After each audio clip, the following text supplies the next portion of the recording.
Bismillahirrahmanirrahim. Assalamualaikum warahmatullahi wabarakatuh. Qul alhamdulillah wassalamun ala ibadihi alladhina istafa. Wa qul alhamdulillah sayuriikum ayatihi fata'rifunaha. Wa ma rabbuka bighafilin 'amma ta'malun. Wa qul alhamdulillah walhamdulillah thumma alhamdulillah. Al-qail fi kitabillah, ya ayyuhalladzina amanu taqullaha haqqa tuqatih wa la tamutunna illa wa antum muslimun. Wa qala aidan fi ayatin ukhra, yarfa'illahu allazina amanu minkum wallazina utul ilma darajat. Wa qala Rasulullah sallallahu alaihi wa alihi wasallam, talabul ilmi fariidatun ala kulli muslimin. Wa fi haditsin akhar, talabul ilmi talibur rahmah, talabul ilmi ruknul islam yu'ta ajruhum 'an nabiyyin. Wa kama qala Rasulullah sallallahu alaihi wa alihi wasallam, al-mukarramun wal mukarramat, segenap kaum muslimin muslimat hadirin hadirat jamaah salat subuh Masjid Jami' At-Thayyibah, insyaallah calon-calon ahli surga. Amin. Amin ya rabbal alamin. Kita bersyukur kepada Allah ala dawam atas segala limpahan nikmat rahmah hidayahnya, sehingga alhamdulillah wa syukurillah, dengan izin Allah kita bisa berkumpul bermuajahah di salah satu baitun min buyutillah, salah satu rumah Allah yang mulia, yakni Masjid At-Thayyibah, dalam rangka salat subuh berjamaah dilanjutkan dengan ta'lim. Salawat dan iring salam senantiasa tercurahkan kepada junjungan kita Nabi besar Muhammad sallallahu alaihi wa alihi wasallam, beserta para keluarga, para sahabatnya, serta para pengikutnya yang setia hingga akhir zaman. Mudah-mudahan kita semuanya termasuk daripada umat baginda Rasul yang kelak mendapatkan syafaat di hari yaumul qiyamah. Amin. Bapak Ibu hadirin dan rahmati Allah, tema kita pada pagi hari ini yaitu tentang hidup semeraut karena lupa maut. Kalau kita buka Kamus Besar Bahasa Indonesia, kata semeraut itu ada 3 makna. Semeraut bisa berarti hidupnya tidak teratur. Semeraut bisa berarti hidupnya acak-acakan. Hidupnya acak-acakan, tidak teratur. Atau bisa juga semeraut itu hidupnya nggak punya pegangan, bingung. Ini kira-kira kata semeraut dalam Kamus Bahasa Indonesia. Mengapa seseorang bisa hidup semeraut? Mengapa seseorang bisa hidupnya acak-acakan? Hidupnya tidak punya pegangan, hidupnya selalu bimbang, tidak beraturan. Dan apa ciri-cirinya? Dalam hal ini kita bisa memahami kata semeraut dalam pendekatan perspektif Islam. Bapak Ibu hadirin rahmati Allah Subhanahu wa taala, orang yang hidupnya semraut, salah satu contohnya misalnya pergi kerja dini hari tapi mengabaikan sholat subuh, pulang kerja malam hari tapi mengabaikan sholat asar, sholat maghrib, sholat isya.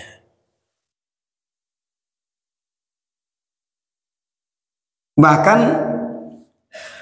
dalam rangka terobsesi hidupnya untuk mengentaskan kemiskinan keluarganya,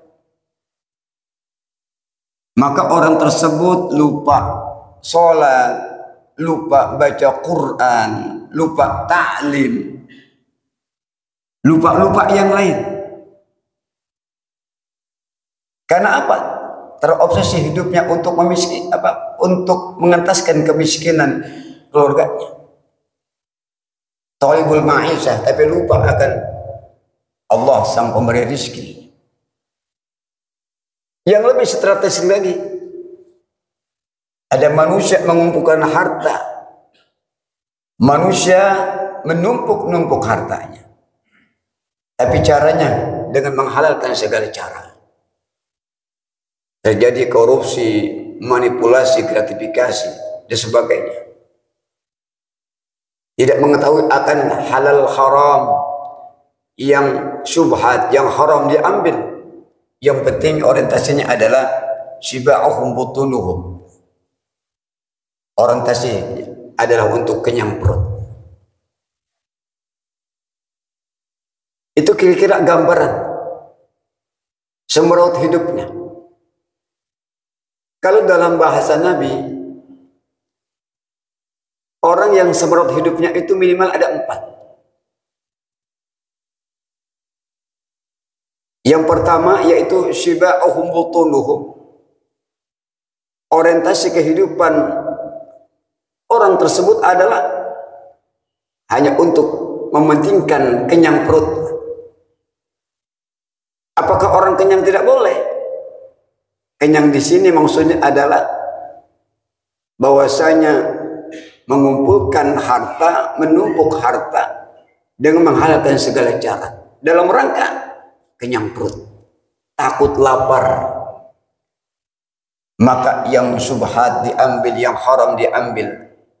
Tidak peduli halal. Yang jelas keluarganya kenyang, dirinya kenyang, golongannya kenyang, partainya kenyang.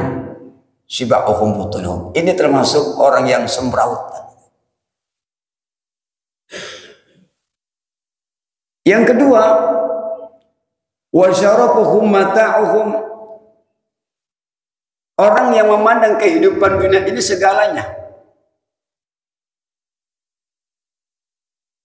Dan tingkatan atau ukuran orang bahagia atau orang mulia, orang besar itu baginya adalah mata'uhum, yaitu aksesoris dunia, sebagai zinatul hayat di dunia, sebagai perhiasan dunia.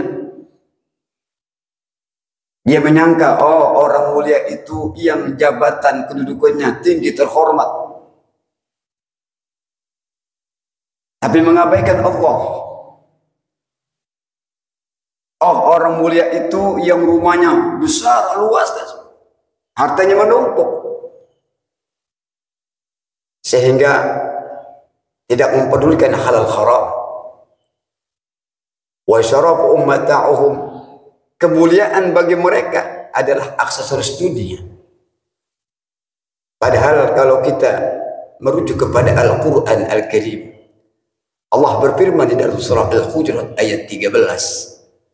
Salah satu potongannya adalah inna akramakum 'indallahi atqakum. Sesungguhnya orang yang mulia itu dalam pandangan Islam di sisi Allah adalah Bapak sekalian atqakum, yang paling takwa di antara kamu. Berarti apa? Imannya, kesolehannya, keimanannya. Wa fi haditsin, di dalam sebuah hadis Rasulullah bersabda, innallaha la yanzuru ila ajsamikum wala ila suwarikum walakin Allah yanzuru ila qulubikum. Allah sama sekali tidak memandang kepada ajsamikum, para wajahmu, bentuk tubuhmu. Allah sama sekali tidak memandang akan suwarikum, suar, bentuk fisiknya, tidak memandang pakaian yang dipakai. Tetapi yang Allah pandang adalah qulub, hati kita, Bapak sekalian. Ila qulubikum. Nah ini Bapak sekalian, wa syarabuhum mata'ahum. Kemudian yang ketiga, wa qiblatuhum nisa'uhum. Orientasi daripada kiblat orangnya, hidupnya ini adalah nisa'uhum, wanita-wanita. Yang seperti apa? Wanita yang tidak halal, wanita yang kasiyat, ariyat, mumailat, ma'ilat. Yang kita gambarkan Bapak sekalian, dilampiaskan hidupnya, nafsu birahinya untuk wanita yang tidak halal. Kemudian yang keempat, wadinuhum darahimuhum wadaniruhum. Agamanya bisa dibeli dengan dinar, dengan mal, dengan uang. Ini gambaran sedikit tentang yang semraut. Apa penyebabnya? Kalau tadi ciri-cirinya, lalu apa penyebabnya sehingga orang bisa hidupnya semraut Bapak sekalian?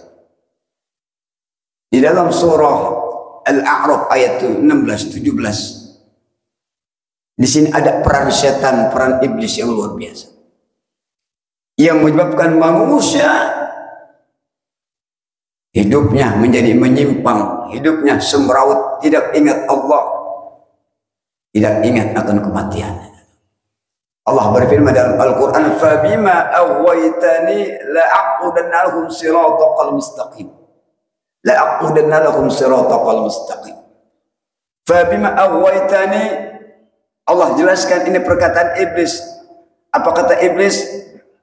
Ya Rabbi, dengan sebab engkau telah menyesatkan, maka sungguh aku akan menjerumuskan daripada hamba-hambamu dari jalan mulia yang lurus. Bagaimana caranya? 4 strategi Bapak sekalian. 4 strategi iblis bagaimana bisa menjerumuskan manusia, bisa membuat manusia menyimpang dari jalan Allah, tersesat hidupnya, semraut hidupnya, hidupnya acak-acakan, enggak beraturan. Tsumma la'atiyannahum min baini aydihim. Yang pertama strategi iblis, kami akan datangi mereka ya Rabb, yaitu min baini aydihim, dari arah depan. Wa min khalfihim, dari arah belakang. Wa an aymanihim, dari arah kanan. Wa an syama'ilihim, dari arah kiri. 4 strategi iblis buat manusia hidupnya semraut, acak-acakan. Wala tajidu aktsarahum syakirin. Jangan sampai di antara hambamu yang bersyukur kepada engkau. Itu strategi iblis. Lalu apa pengertian min baini aydihim wa min khalfihim wa an aymanihim wa an syama'ilihim? Ibnu Abbas atau Abdullah Ibnu Abbas radhiyallahu anhu, Bapak sekalian, menafsirkan daripada perkataan ini min baini aydihim, yang diartikan at-tashkik fi umuril akhirah. Manusia dibuat oleh iblis, setan, yaitu apa? Keraguan tentang urusan akhirat. Kalau ada orang bicara tentang surga neraka, dongeng itu. Ada orang bicara tentang alam akhirat, dongeng. Ada manusia yang bersifat seperti itu, dibuat ragu-ragu, remang-remang untuk urusan akhirat. Padahal sudah jelas Allah katakan dalam Al-Quran akan kehidupan akhirat. Tapi syaitan bagaimana membuat manusia at-tashkik ke umur akhirah. Yang kedua, Wa min khalfihim, strategi yang kedua. Kalau yang pertama tidak berhasil, yang kedua. Apa yang kedua? Beliau menafsirkan kata wa min khalfihim dengan bahasa yaitu hubbud dunya. Hubbud dunya. Cinta terhadap dunia.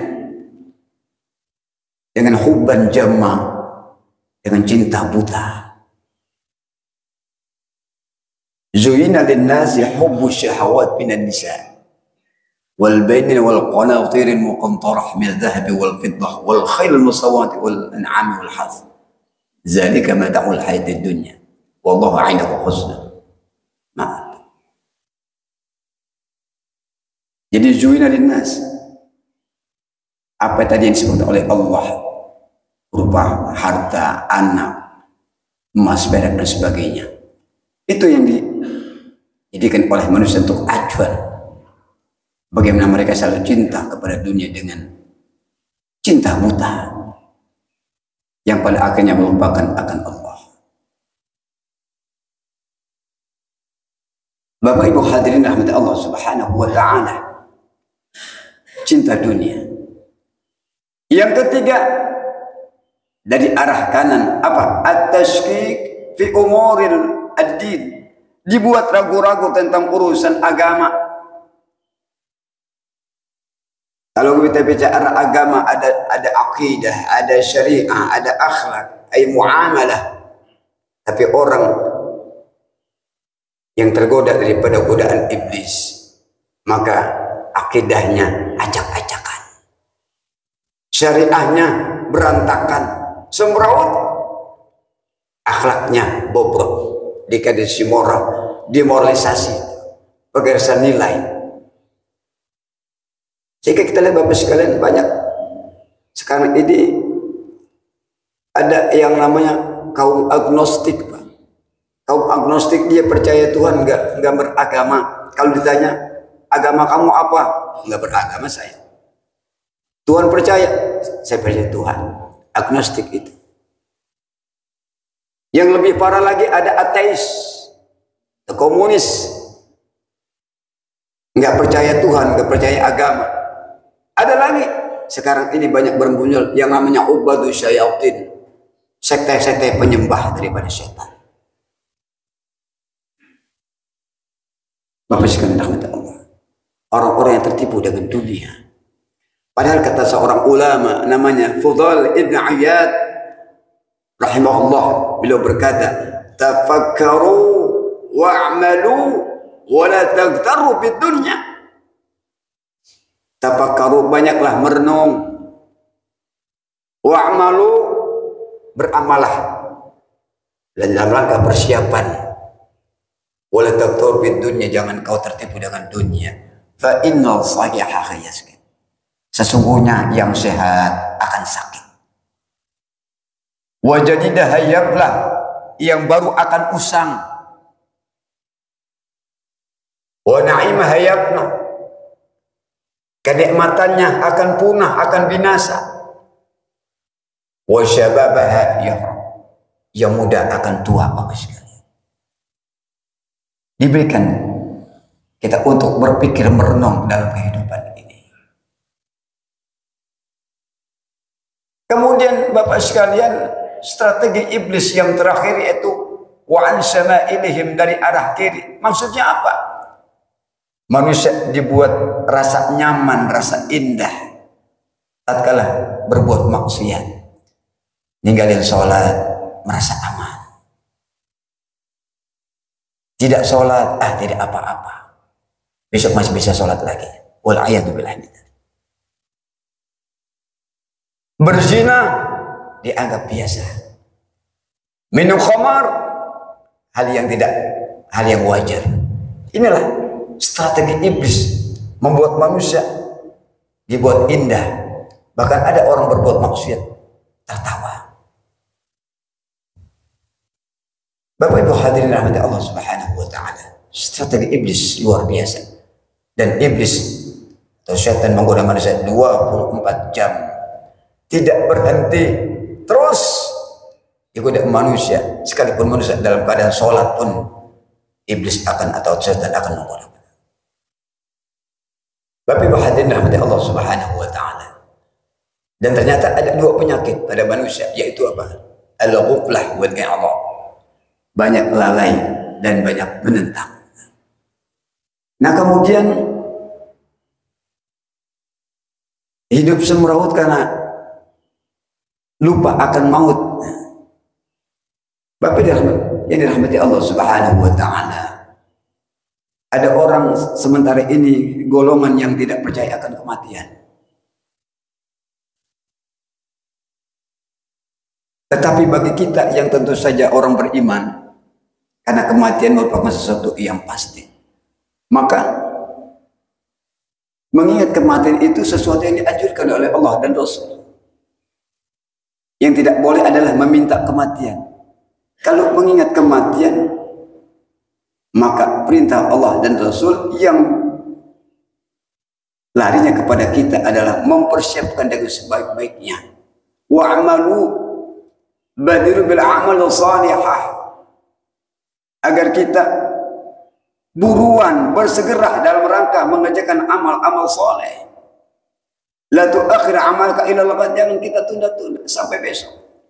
Kalau kata ulama mengatakan kafa bil mauti wa'idhan wa kafa bid dahri mufarriqan. Al-yawm kunna fid dur wa qadan fil qubur. Beliau mengatakan cukuplah kematian sebagai sebuah nasihat, cukuplah masa sebagai sebuah pemisah.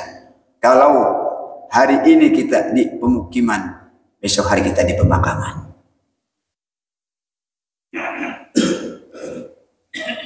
Bapak Ibu yang dirahmati Allah Subhanahu wa taala.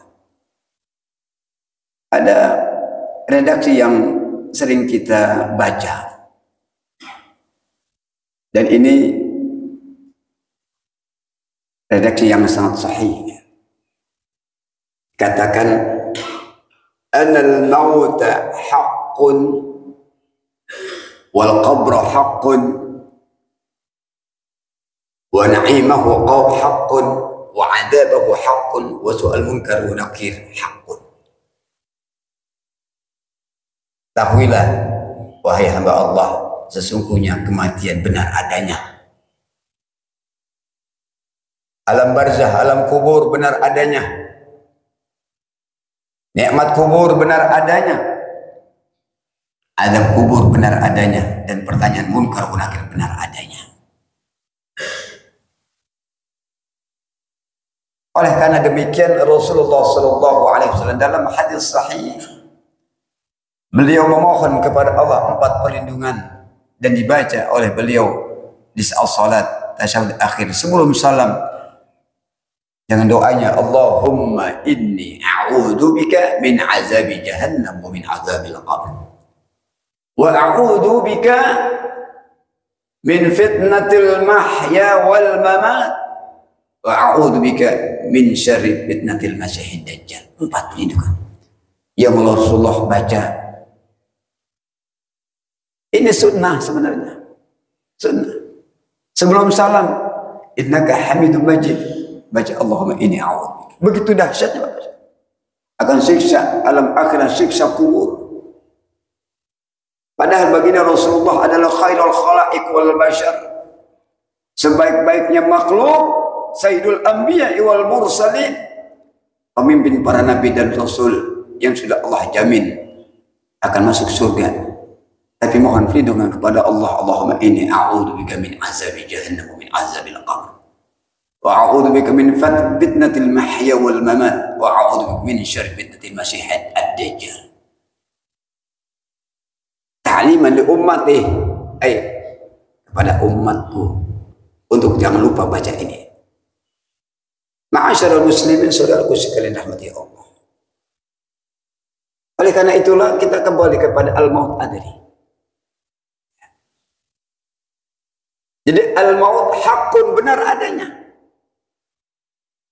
Kalau kita perhatikan Bapak sekalian, yang namanya kuburan itu kan memanggil, menyuruh kepada manusia, agar manusia, kalau bahasa kita, ingat, jangan lalai. Minimal ada 5 panggilan kuburan Bapak sekalian.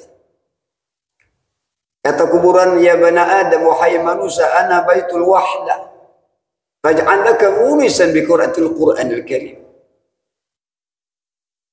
Wahai manusia, ana adalah baitul wahda. Saya adalah rumah kesendirian. Rumah keterasingan. Maka hadirkan orang yang akan menemani di kuburan nanti. Apa itu? Bi qiraatil Qur'anil Karim, banyak baca Quran.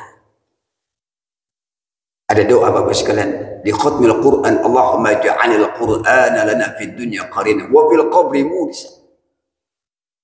Ya Allah, jadikan Quran di dunia sebagai qarina, teman sejati, teman setia. Maka nanti di kuburan dia akan jadi munisa, penghibur, teman yang menghibur. Quran Al-Karim. Lalu kata kuburan, ya bana Adam, wahai manusia, ana baitul zulmah.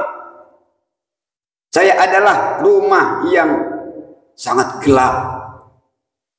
Kegelapannya sangat pekat. Secara ilustrasi Bapak sekalian, ketika seorang hamba meninggal dunia, tertutup matanya sudah gelap. Dibungkus dengan kain kapan juga sudah gelap. Lalu setelah itu dikuburkan di tanah, ditutup dengan papan, sudah gelap. Diinjak dengan kuburan tanah, sudah gelap. Secara ilustrasi akal kita, ya Allah, begitu gelapnya.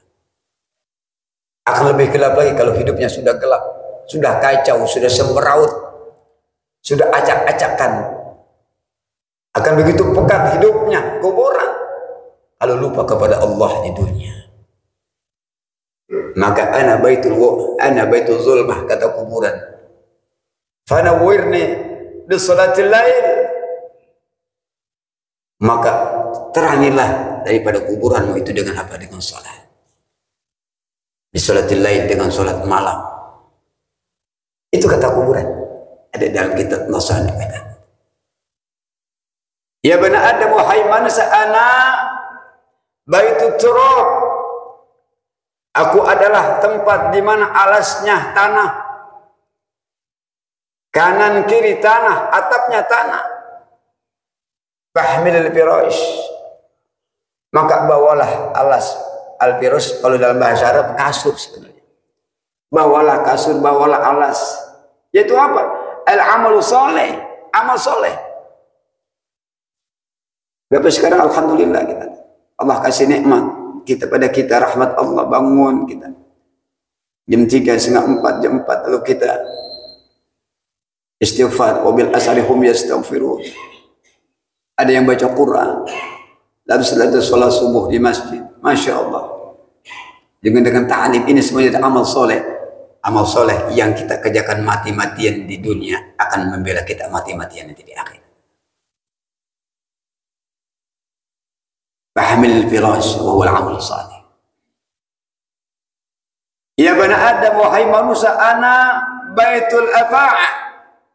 Jamak dari af'ah, yang artinya saya adalah sarangnya ular-ular, kata binatang-binatang tanah, dud, belatung-belatung sebagainya. Taja'al tiryaq, maka hadirkan akan penawarnya. Itu apa? Biqauli bismillahirrahmanirrahim. Yang ucapan bismillahirrahmanirrahim artinya akidah kepada Allah Subhanahu wa taala. Jangan menyimpang. Kalau sudah la ilaha illallah Muhammadur Rasulullah.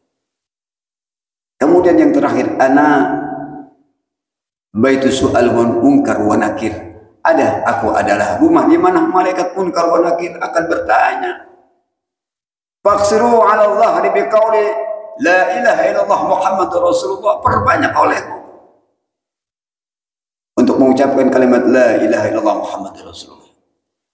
Terakhir Bapak Ibu sekalian rahmati Allah, ada sebuah hadis riwayat Al-Bukhari wa Muslim di mana Rasulullah bersabda mengingatkan kita sebagai hamba-Nya.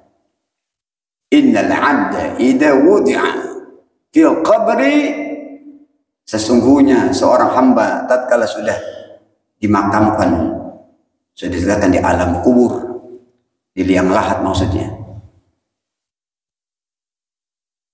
Tawalla anhu ashabuhu, tawalla ay insarafa, berpaling orang-orang yang mengantarkan daripada si mayit tadi. Yang mengantarkan si mayit ada 3. Usratuhu, keluarganya, wa maluhu, hartanya, wa amaluhu, amalnya. Yang pulang 2, usratuhu wa maluhu, keluarga dan hartanya pulang. Yatawalla anhu ashabuhu innahu la yasma'u qur'ani alaihim, sesungguhnya si mayit dia akan mendengar suara-suara gesekan orang yang mengantarkannya. Lalu setelah itu Bapak sekalian, yatihi malakani fayuqidanihi fayas'alani, datang 2 malaikat mendudukan si mayit dan bertanya kepada si mayit. Pertanyaannya, malaikat bertanya kepada si mayit. Apa pertanyaannya? Kaifa taqulu bihadar rajul? Pertanyaannya, kaifa taqulu bihadar rajul, hai mayit. Tidak lagi dipanggil hai presiden, tidak lagi dipanggil hai jenderal, tidak lagi dipanggil hai direktur, enggak, hai mayit. Bagaimana pandanganmu tentang Rasulullah sallallahu alaihi wasallam? Ditanya Nabi kita Muhammad sallallahu alaihi wasallam. Bagaimana menurutmu tentang Rasulullah? Amal mukmin ketika ini si mayit orang beriman akan menjawab, asyhad annahu abdullah wa rasuluh. Aku bersaksi bahwasanya adalah hamba Allah dan Rasulnya. Lalu kata si malaikat kepada si mayit, lihatlah tempatmu yang dulu ditakdirkan di neraka, sekarang Allah ganti, Allah ubah menjadi surga. Dulu karena belum beriman, Allah gantikan sekarang sudah surga. Maka Bapak sekalian, di dalam hadis tersebut kuburannya diluaskan oleh Allah menjadi 70 hasta, dan Allah hiasi kuburnya dengan taman-taman surga. Amin ya Rabbal. Hadis Bukhari wa Muslim. Kemudian amal kafir wal munafiq, orang kafir orang munafik ditanya, kaifa taqulu bihadzal rajul? Bagaimana menurut tentang Rasulullah? Jelas mereka nggak bisa menjawab. La adri, la adri. Mereka nggak bisa menjawab. La adri, nggak tahu. Maka langsung malaikat dengan godamnya, Pak, dengan paluknya, dalam bahasa hadis, mitlaqah min hadidin, godam dari besi, memukulkan. Di mana dipukulnya, Pak? Baina udunai, di sini, di kedua telinga, di sini. Di dalam kitab Tanbihul Mukhtarin, ini godam atau paluknya daripada malaikat munkar wa nakir. Apabila dipukulkan di batu, di gunung batu di dunia, itu gunung batu dunia akan hancur berkeping-keping. Dan ini akan dipukulkan kepada mayit kaum munafik wal kafir yang tidak bisa menjawab pertanyaan.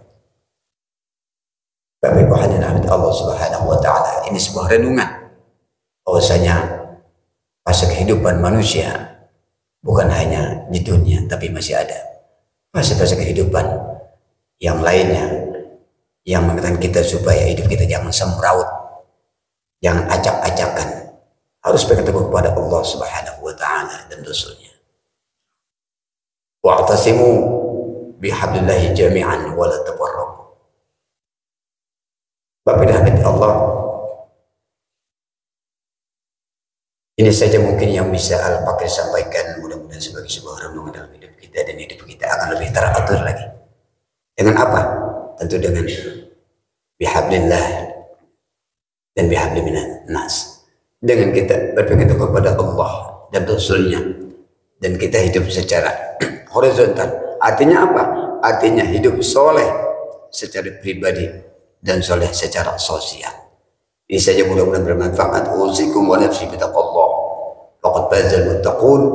Assalamualaikum warahmatullahi wabarakatuh. Subhanakallahumma wa bihamdika asyhadu an la ilaha illa anta astaghfiruka wa atubu ilaik.